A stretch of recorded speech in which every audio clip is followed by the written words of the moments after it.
Hello and welcome to NTEP Politics. Today we're going to be talking about May primaries. Welcome to May. So, this is our first month of a lot of primaries. We had our first Texas primaries a couple months ago, but now it's May, and these are the primaries that are starting to heat up. We have a couple states. We have quite a few states we're going to talk about that have primaries. I'm going to give my thoughts on them and make some endorsements. So, we're going to see all of this. The first state, May 3rd, that's today, Indiana. Young, not really a great senator, but he seems to be in a pretty solid place for re-election. I never saw really a mainstream challenger. He's terrible. He voted for the infrastructure bill. Not a very great senator. Very weak. Didn't even try overturning the 2020 election. I think Young is very weak, but no one really put up a fight in Indiana. Competitive House districts, Indiana's ninth. They seem to have a competitive primary. I'm only really putting districts that are unpredicted on here. There are probably going to be some others. Ohio. So, Ohio, yeah. These are probably not all the competitive House races. Ohio's ninth and Ohio's 11th. There's probably going to be some other competitive races. But I'm only putting those as the competitive ones because they're the ones unpredicted. For Senate, I have likely Vance. I think Vance is going to do very well in the state of Ohio. Dolan might end up winning, but I think Vance is in a pretty good spot. I think he's going to win by like 6 or so points, mainly due to his performance in Appalachia. And he seems to have a pretty good base near Cincinnati, because apparently he's from Cincinnati. I just now learned that. Dolan's going to do well at the never Trump part of the state. Cleveland, probably near Cleveland. Josh Mandel might take some of the rural areas, but I don't think he's going to do that well with them because he does have some far right support from far right politicians like Wendy Rogers, actually he's like the actual far right, but I don't think it's going to really help him that much. I think they're mostly going to go with the Trump endorsed J.D. Vance. Senate basically safe Ryan, and I don't really think there's going to be too competitive there. Governor DeWine, mainly due to vote splitting, he's going to win. In Ohio, I think that DeWine is in a pretty good spot. Unfortunately, with Blystone running a very good campaign, very grassroots campaign, and Renacci not really doing anything. But he has a lot of name recognition, but Blystone does not, and he didn't really campaign at all. So unfortunately, there's a lot of vote splitting, and DeWine. It might come close. It might be close. It might be within like 10 points, but I'd expect DeWine to win. Ohio's ninth. That's the district near Toledo. They have a competitive primary. It's also a blue district with it's like Trump plus 3 now. It used to be a very solid Democrat district, but now it is much more Republican due to redistricting. And they have Ohio's 11th. That's Sherrod Brown versus Nina Turner yet again, but Sherrod Brown, solid. She's in a solid place, mainly due to being the incumbent. So my endorsements, we have J.D. Vance overall for Ohio Senate. He's a very solid politician. He really gets the working class in Ohio. He understands it. He understands the wants and needs. He is very solid on the social issues, and I think he's going to be a great senator. He was a bit never Trump in the past, but he seems to get it now. He goes on Tucker a lot, and he understands the issues in Ohio that matter. Now you have Ohio's ninth, J.R. Majewski. He's a very working class person. Trump recently endorsed him. Now, he's not doing very well when predicted for some reason, but I really do think that he is going to have a good performance. Nebraska, May 10th. This is the second week of primaries. Not really many primaries this week, but Governor Lean Herbster. I think Herbster is going to do pretty well. He is the Trump endorsed candidate. He recently received Trump's endorsement. Trump recently did a rally for him in the state of Nebraska, and I think that is definitely going to put him over the top, possibly even likely Herbster. But I don't really know much about him, so I'm not going to make an endorsement. I really don't have any intent to go to Nebraska, so I don't really care. So, competitive House races, Nebraska 2nd Congressional District, Don Bacon. I don't think they really put up a fight against Don Bacon. He's not really the best representative, but I don't think Republicans put up a fight. It's mainly the Democratic primary that's competitive in Nebraska 2nd. So West Virginia, no Senate or governor races here.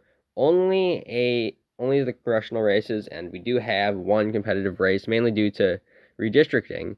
West Virginia's 2nd congressional district. So West Virginia lost a seat in redistricting.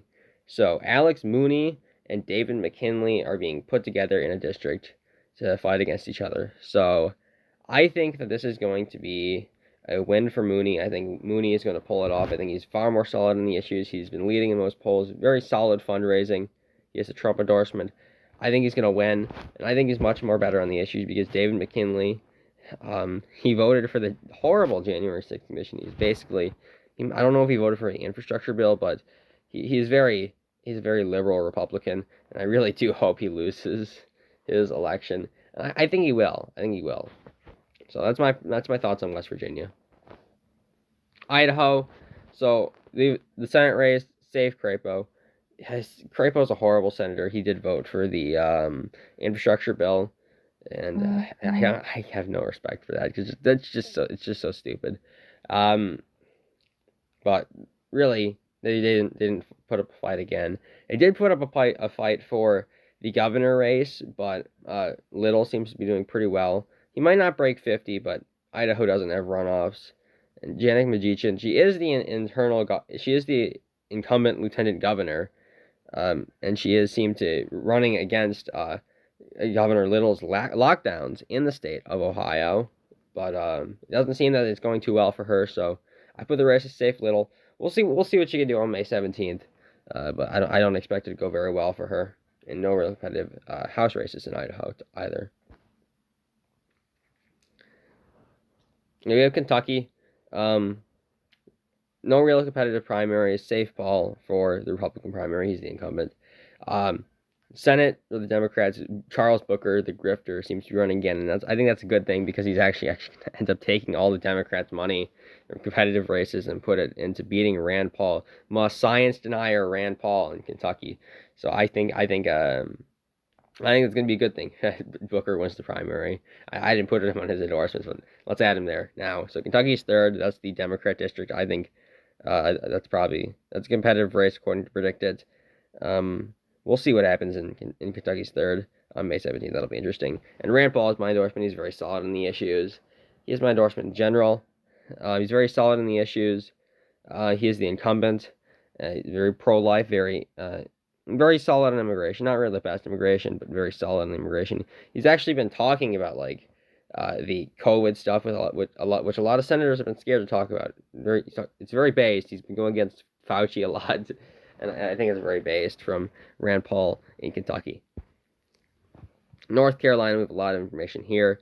So there's an interesting law in North Carolina. So if you do not get above 35% in North Carolina, there will be a runoff. So that's an interesting law, but I don't think it will create any problems in the primary. So I think Bud is going to win pretty handily. I think he's going to win by a likely, possibly even a safe margin.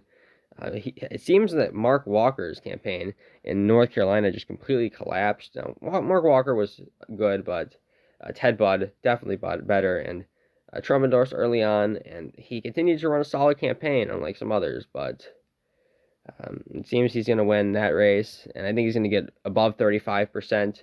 There was a poll that had him at Walker at 2, and Budd at 40. It was like Budd plus 20, so I think it's going to be likely. I think it's possibly even safe, and so the Senate, Jackson dropped out, so I think Beasley is pretty much guaranteed to get the nominee in North Carolina. Okay, so yeah, that competitive House races. North Carolina's 4th. I think that's a Democratic primary. I could be wrong about that. I'm not really too sure what's happening there. North Carolina's 11th.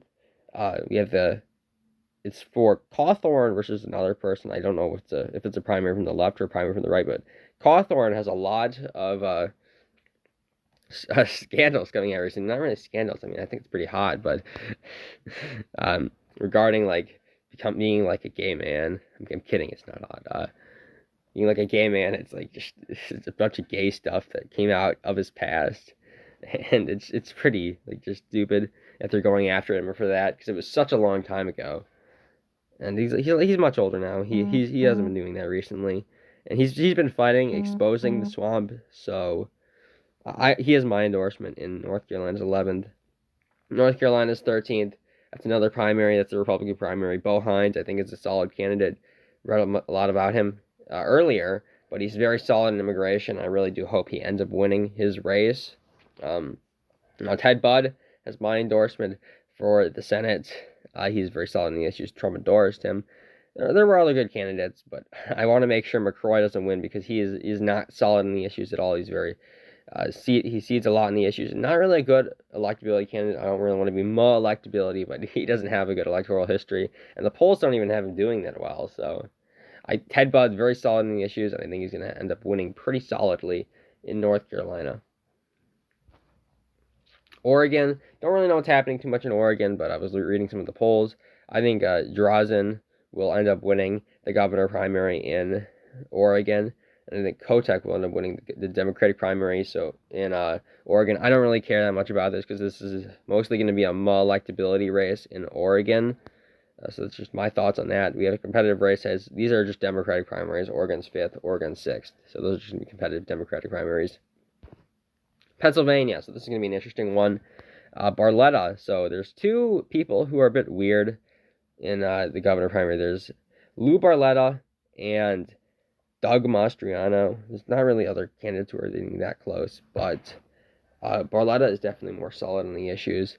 He is very pro-Trump. He's a historically pro-Trump politician. He may even be the reason why Trump won in 2016 because they wanted to take the funds out of Wisconsin, Michigan, and Pennsylvania, but Lou Barletta told them, no, keep the funds in those states.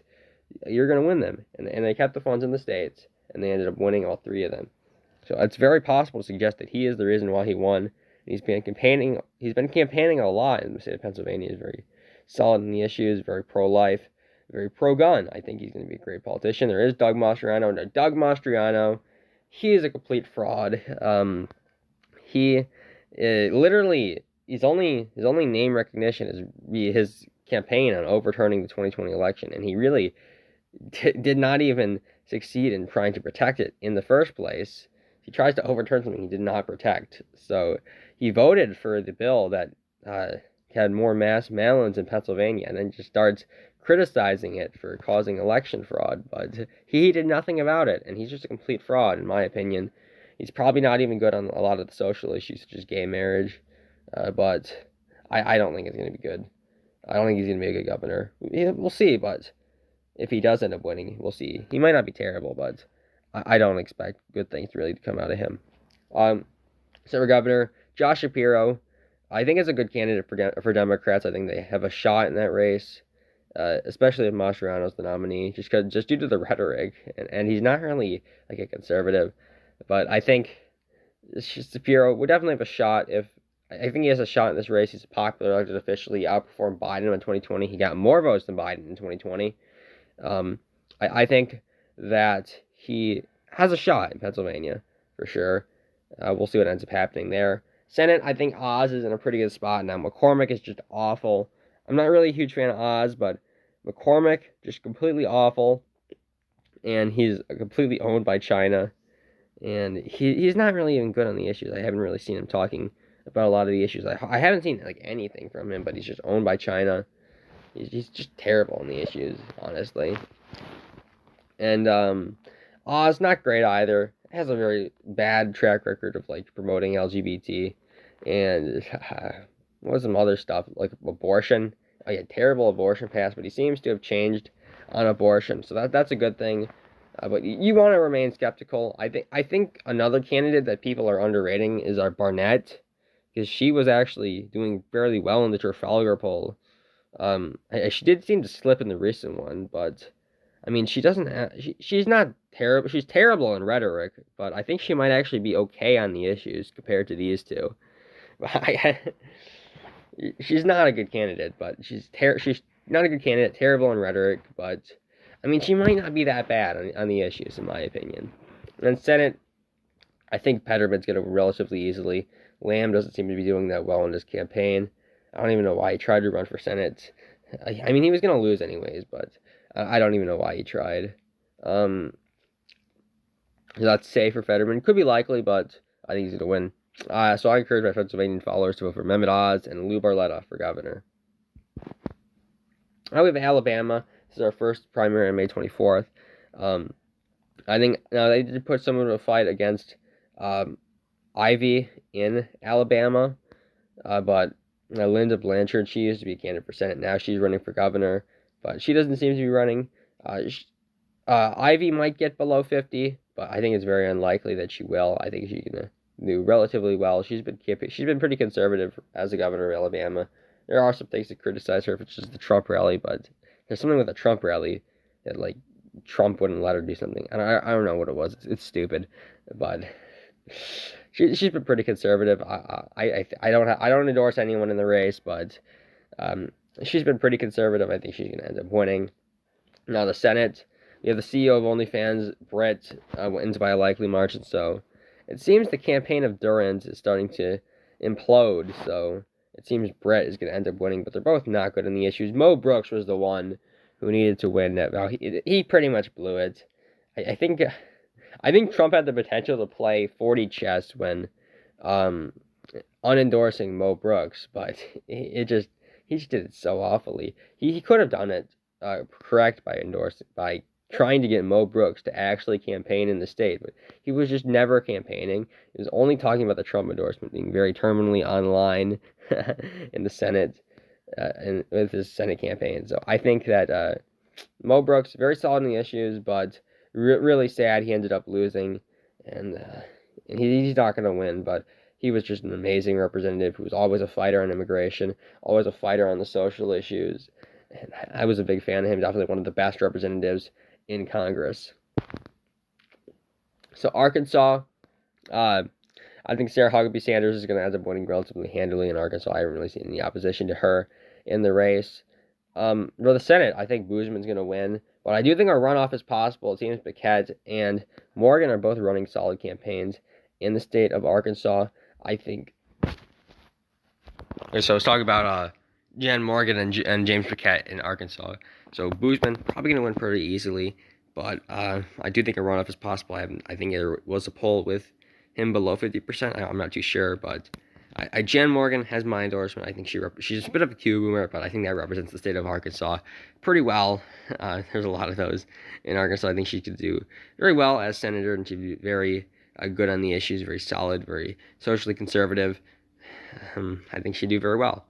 Sarah Huckabee Sanders, pretty solid on the issues too, but not really as far right, but I think she'd be much better than the current governor, Asa Hutchinson, who was a big supporter of the COVID mask. They had masks in Arkansas for so long, it was just crazy.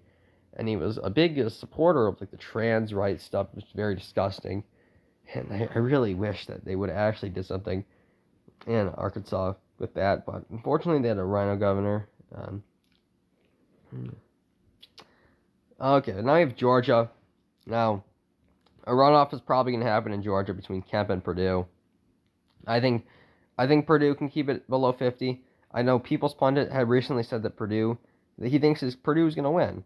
It's very possible. I have it as lean Kemp. We're going to see if it ends up happening, but Kemp, not really the most conservative guy. He's kind of owned by China. Was not really strong in election integrity. He hasn't been he passed some election integrity in Georgia. I'll give him that, but really it was very weak. There was far more he could have done in the state of Georgia, and he just didn't end up doing anything. And Purdue, not really a great record from Purdue, but I think he's going to end up doing well. He never condemned the January 6th peaceful protesters. He never congratulated Joe Biden. I think he's going to end up. I think there's a shot, and if it ends up going to a runoff, there is a very good shot that Purdue could end up winning. Now, Abrams, she's going to win the primary easily. Same thing with Walker in the Senate. He's going to win easily. He's going to get like 60 or 70% of the vote. I think Warnock is going to win relatively easily in Georgia. And some of the competitive House races, Georgia's 7th, that's a Democratic primary between two incumbents. It's not going to be too interesting. Georgia's 10th, that's going to be an interesting one. There's Vernon Jones, which I think Vernon Jones is not really... I think people hate him too much for this race. I'm happy he did this and not governor, because he would have completely blew governor, but I think there's definitely some... I don't think he's a good candidate in the race, but he did have an okay voting record, in my opinion. But he would become a huge face of the party.